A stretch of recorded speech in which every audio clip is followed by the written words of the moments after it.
Happy Monday, January 23rd, 2023, right? 1/23/23.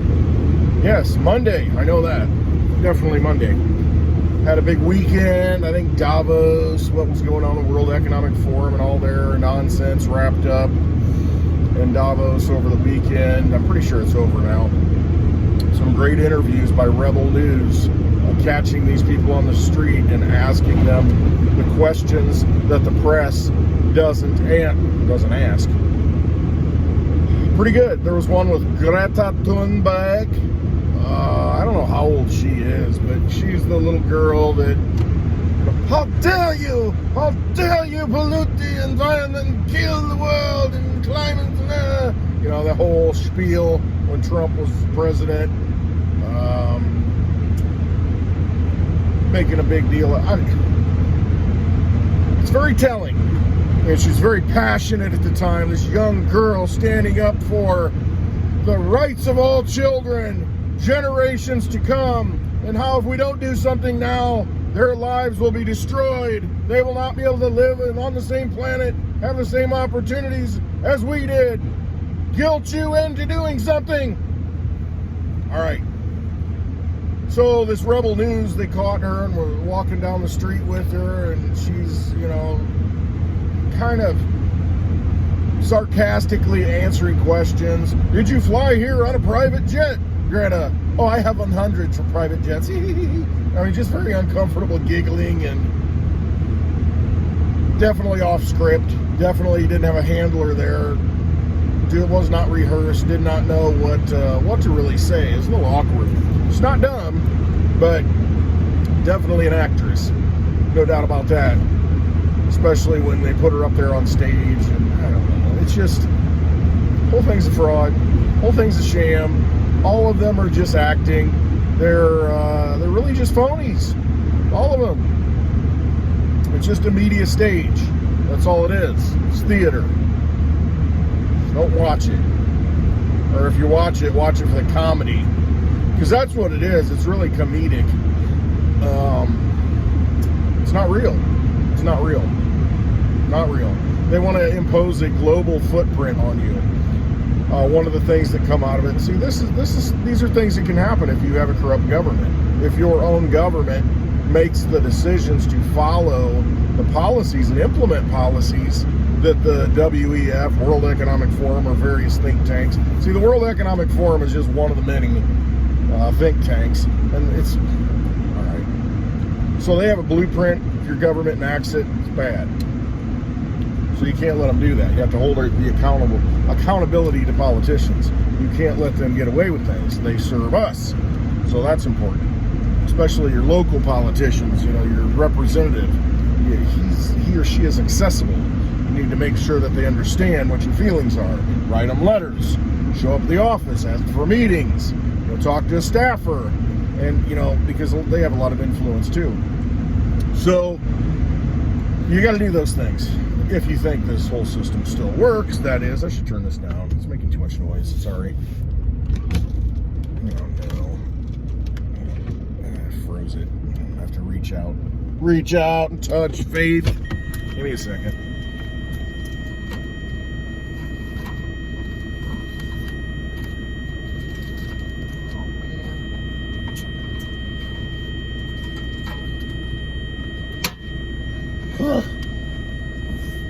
Well, that was a reach, just like the policies of the World Economic Forum. Quite the reach. So, oh man, this thing's, what did I do? See, when you have an older vehicle, the seat belts kind of lose their luster. They don't retract like they used to. So they just kind of hang there and flop out the door. More of a manual process at this point. So, just looking at the field real quick, something out there. It's a mound of dirt, or if it's an animal. Looks like a mound of dirt. All right, the animal might have dug it up. So that blueprint that they have, the World Economic Forum, is not something you really want to go along with, because it's not very helpful. What they want to introduce is a carbon footprint, and with the technology that exists now, that will tie into a lot of other things, social credit score. In other words, what they do is if you don't participate and do things and follow the rules, then you're going to get knocked some points. You think of it this way. There's a good Black Mirror episode that kind of covers this social credit score thing. I don't remember. There's kind of a semi-famous actress in that episode, kind of a reddish-haired girl. And what happens is she gets invited to her friend's wedding. That's kind of how it starts. And it's because her social credit score is high. Well, when it starts dropping, the friend says, oh, I can't have you at my wedding. It'll bring down the whole score of my wedding. So everything's based on social credit score. You can't even get into certain buildings because, you're a 3.9 on a scale of 5. They can't let you into this building. Or you can't take the elevator. The elevator doors won't open. You have to take the escalator or the stairs. And you can't go to the sporting event because that's only for people 4.3 and up. So you start getting measured and judged, and every interaction you have, you rate each other. So you go to the coffee shop, buy a coffee, and if you're a bad customer, the person selling you the coffee will give you 3. What? So it knocks your social credit score down. And if the guy serving the coffee is bad, you give them a bad rating. And so everything you do builds a score for everybody else. And that score allows you to do certain things and have privileges in society. And that's kind of how it works, and that's what they want. So if you have a big carbon footprint, you drive, all these miles every week, you're harming the earth and you're doing more than your fair share, so your social credit score goes down. Anything. Any little thing. Well, you smoke a cigar. You ordered cigars and you stocked up on cigars, so I think you're smoking too much, even though you're not smoking too much. You just prepared for the apocalypse. Well, it's not really an apocalypse. That's just a revealing of knowledge for the Mad Max scenario. You're too prepared. Your social credit score, goes down. And so everything you do, think of the horrific world that would be. Everything is just, ugh. And that's what they want, though. They want full control. Because at some point, when you take that level of technology and you layer money on top of it, which money is just your freedom to spend your energy anywhere you want. Use your energy anywhere you want. Save your energy to be used at a later date. So what happens when the money is tied to that? Central bank digital currency, CBDC. Then they have total control. Well, you can't spend your CBDCs this week because you have a timeout on it because your social credit score is bad. Because, you flip somebody off in traffic and they give you a bad score. Who knows? You passed the short bus again today because it was going too slow again. Unfortunately, I couldn't pass it today because there were cars in between. But yeah, the short bus goes 50 miles an hour down the road, and okay, it's a little slow. That's all I can say. So you passed the short bus. You were going 62 miles an hour and passed them. Yeah, okay, whatever. But that's the kind of world they want you to live in. Everything is tracked and traced. Everything is judged. Everything is rated. And you see it in social media. You give them a thumbs up, a thumbs down. And so it's like self-policing because they know at some point they can't police us. They won't have the control unless they go full robotic. That's a whole nother nightmare scenario, Terminator style, which they want to do too. So there's multiple paths to their, tyranny, their one world government, their matrix craziness that they want to implement. So there's many paths to get there, and they may all converge. They may take one path, and ultimately it's just total control, however they can do it. And there are ways to do that through technology. Just can't let them do it. Just got to realize that and front run it. All right. And so that's what I talk about. Litecoin, DigiByte, gold, silver. I mean, those things that get you outside of their system to where you have control of your money. Okay. And when you have control of your money, have it in your own possession. Don't put it on an exchange. You got to have it in your own wallet. learn how to do that. Download a wallet, write down the words, the seed phrase it's called, write that down, because once you have that, you have access to that money. You're the only one who has access to that money that sits on the blockchain that's protected by all these computers running this open source code. That's the only way you can protect it.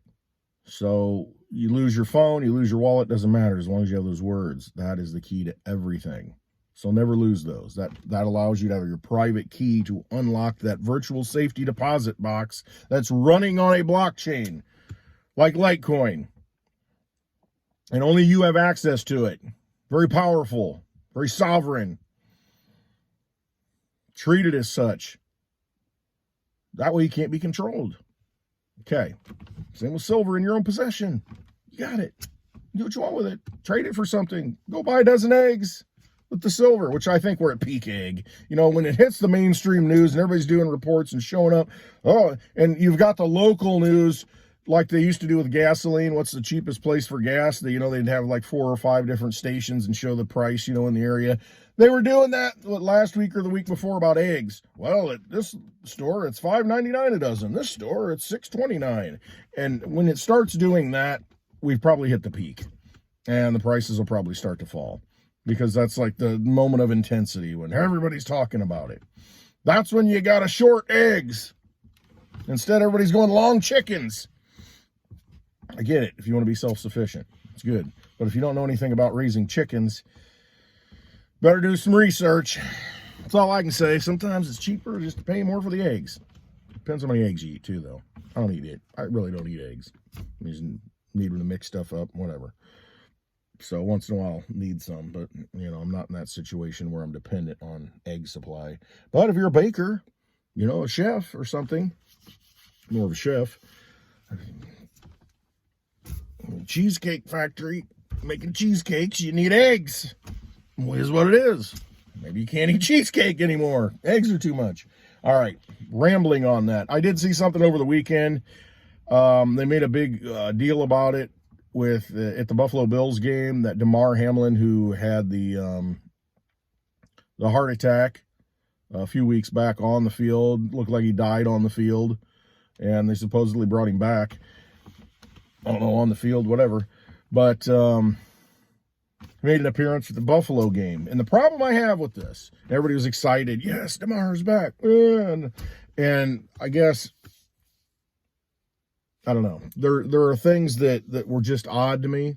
I don't want to go down the rabbit hole, conspiracy hole, but to me, it could, put it this way, could it have been someone different than him? Yes, because we couldn't see his face. And we really couldn't see any details. I didn't see any, evidence that it was him. And so that bothers me. It just bothers me. Because very easily could have been, and could have been a double. And that's not unprecedented. Presidents, people who are important, let's just say, high-ranking people, they have doubles. Every president has doubles. So it's not like that can't happen. It's just, why would he have a double, though? I guess you got to ask yourself that. Why would he have a double? For what reason would he not show up at the game? Would there be a reason that he couldn't be at the game and they had to have somebody stand in because to fulfill a narrative? I mean, is that possible? And you ask yourself, why would they do that if that did happen? I'm not trying to be all conspiratorial here. I'm just looking at it from watching it. It just didn't feel all that right to me. And some people brought up, sent me a message and said, his hand signed. He was supposed to be doing, he didn't do this, he did this, which is a different meaning than this. So if you go back and watch the footage, and you couldn't see because it was snowing when they showed the front on shot. And I mean, it's just like anything else. It just opened up more speculation, I think, if people were really looking at it. And then I think he did this. Now his number was 3, and he kind of did this. I don't know what that means. Might be a symbol for something. I don't know. But there was that, and then there was that. So it just fuels the conspiracies because there are people online talking about it now. So you just ask yourself, I don't make a big deal out of it. Ask yourself what happened like 3 weeks ago to him on the field. And then you have the recovery. And then he comes back out into the public to root for his team, but you can't even see him. And you don't even know if it's him. So why go through, why not, hey, I'm here? I don't know. So there's something to think about. But the Bills ended up losing, so that's probably the last we'll see of that. The Bengals ended up winning, and they're going to play Kansas City. And then I think in the NFC, we've got the Eagles and the 49ers. Both should be good games if you're into football, but that's entertains a lot of people and gets a lot of people together for games and yeah, bread and circus. All right. Monday, I'm going to leave it at that. Just a few things to think about. We have to definitely take control of our possessions, of our assets. We've got that ability to do that, so we really need to do that. It's very important right now to do that. It's kind of a dangerous situation. I mean, I just feel like this whole system's been propped up for so long. I looked at it in 2008 when we had the crash and the bailout, and I can't believe that they've kept it kicking as long as they have. And I mean, if you look at how much debt there was then and how much debt there is now for the U.S. government corporation that's put on the backs of the people, if you look at that, I mean, it's doubled. I don't even know, more than that probably. It's just every president that comes in during their administration, not that they're responsible for spending, it's Congress, but every president, if you just use them as markers, the debt's always gone up. Because it has to go up, because it's a big Ponzi scheme, because more money has to be created to service the existing debt. See, it never can get paid off, because the first dollar that came into creation when this all started, the Federal Reserve in 1913, first dollar, or I should say Federal Reserve note that got created, had debt attached to it. So it can never be paid back. You got to print more to pay back the debt that was attached to the first one. Well, by creating the second one, there's debt attached to that. So who pays that debt? You got to keep going and going and going until you get to this point where at some point it becomes unsustainable. Some people will say, no, we'll just print to infinity. But at some point you can't even service the debt with the money. If we're balancing books for real here, you can't even pay the debt. So I don't know. They'll just keep printing until somebody stops it, and until the military says I'm no longer going to defend the Federal Reserve note. And that's kind of what it comes down to, because ultimately the military has been the one that's backed it and gone in and destroyed countries, and leaders have been overthrown to defend the power of the dollar. It's really what it comes down to. And once that's been shattered and you don't have enough people to volunteer to fight, and you can't draft people because they're not going to go, and people who are in there say, no, I'm not going to follow unjust orders anymore, I'm done, then it's over. But until that point, they'll keep doing what they're doing. But see, they know that's coming. They want to drone everything and roboticize me. They want to make everything robotic so that they can control it, so that the robots don't think, they just follow orders. When you get to a point where soldiers are starting to say, man, I don't know if I'm going to follow this order. This is a little dicey. I'm kind of done. When that happens, then they've got to have the drones and the robots in place, which is a scary thing, because they do want to go down that road, and they have been pushing for that. And that's a whole new level. So let's not get there. Let's not let that happen. Anybody involved in those arenas of influence, pay attention. Do good, not evil. Everybody can make a difference. Here for a reason. Don't underestimate, because you look at the Terminator, and it's like one guy, invented this thing, and so we got to go back and stop him in time. The one guy had this idea that then, boom, turned into this whole Terminator thing. And so you gotta, if you're that one guy, make sure you have a conscience. and make sure this thing doesn't get out of control. All right. Off on all kinds of tangents. Today's Monday. Hope you have a wonderful week. Love y'all. Thanks for watching. Always trust yourself, because that's where you got to look right now. You got to use discernment. A lot of noise out there. A lot of noise. Hard to sift through it, but once you're kind of in here and you're in tune, you pick up on it easy, and it's easy to kind of screen the stuff out. It's like to get to the core of everything. So that's where you want to get. You want to get to where, okay, spidey sense goes off right away, and you don't have to even research it. You're like, no, that smells bad. Not going down that road. Carbon footprint credit, social credit score. No, it doesn't sound good to me. You know, let's go over here. So use your discernment and trust yourself. All right. Love you all. Hope you have, that's all, folks. Hope you have a wonderful Monday.